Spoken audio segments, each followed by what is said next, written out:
नमस्कार दोस्तों, क्या आप जानते हैं सनातन धर्म में एक ऐसी एकादशी भी है जिसका व्रत रखने से बड़ा पाप नष्ट हो जाता है और भयंकर बीमारियां भी ठीक हो जाती हैं।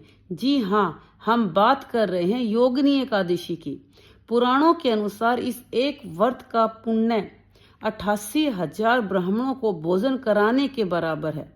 आज के वीडियो में हम जानेंगे योगिनी एकादशी की सही पूजा विधि, इसके लाभ और राजा कुबेर के मालिक की वो पौराणिक कथा जिसे सुनकर आपकी हर परेशानी दूर हो जाएगी।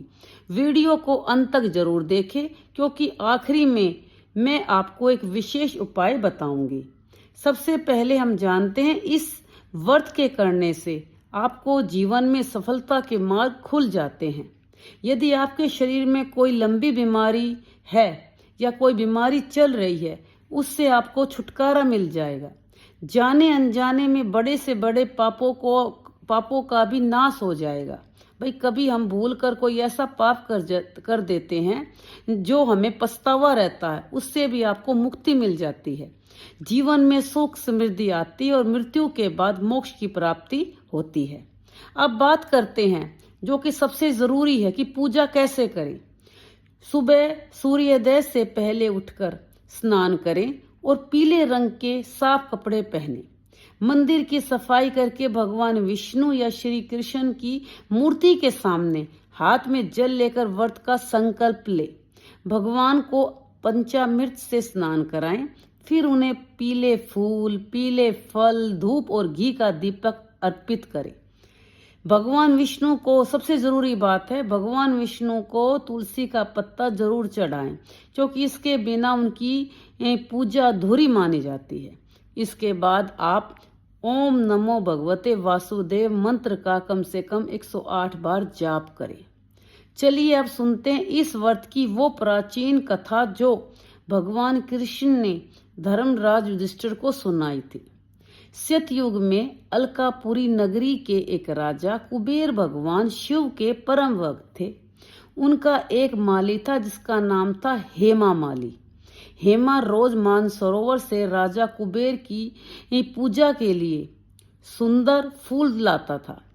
हेमा अपनी पत्नी विशालाक्षी से बहुत प्रेम करता था। एक दिन क्या हुआ, हेमा फूल तो ले आया लेकिन अपनी पत्नी के मोह में फंसकर घर पर ही रुक गया और राजा कुबेर के दरबार में समय पर नहीं पहुंचा। राजा कुबेर पूजा के लिए इंतजार करते रहे। जब राजा को पता चला कि हेमा काम छोड़कर अपनी पत्नी के साथ समय बिता रहा है तो राजा क्रोध में लाल पीले हो गए।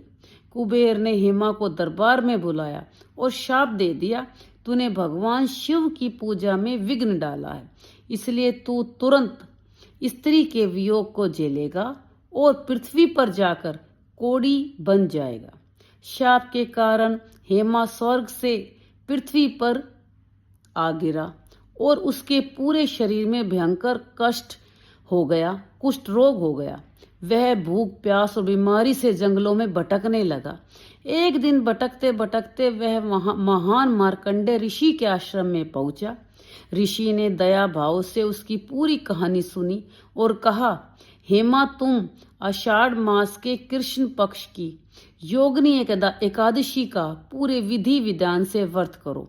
हेमा ने ऐसा ही किया। इस व्रत के पुण्य प्रभाव से उसका कुष्ठ रोग, उसकी सारी बीमारी पूरी तरह से ठीक हो गई। उसे उसकी पत्नी मिल गई और अंत में मोक्ष को प्राप्त हुआ। तो दोस्तों, यह थी योगिनी एकादशी की महिमा। अब आज का विशेष उपाय, इस दिन शाम के समय तुलसी के पौधे के सामने घी का दीपक जरूर जलाएं और 11 बार परिक्रमा करें। इससे घर में दरिद्रता दूर होती है। अगर आपको यह जानकारी अच्छी लगी हो तो वीडियो को लाइक करें, अपने परिवार के साथ शेयर करें और ऐसी ही धार्मिक जानकारियों के लिए हमारे चैनल को सब्सक्राइब करना न भूलें। कमेंट में जय श्री हरि विष्णु जरूर लिखें। मिलते हैं अगले वीडियो में, जब तक के लिए धन्यवाद।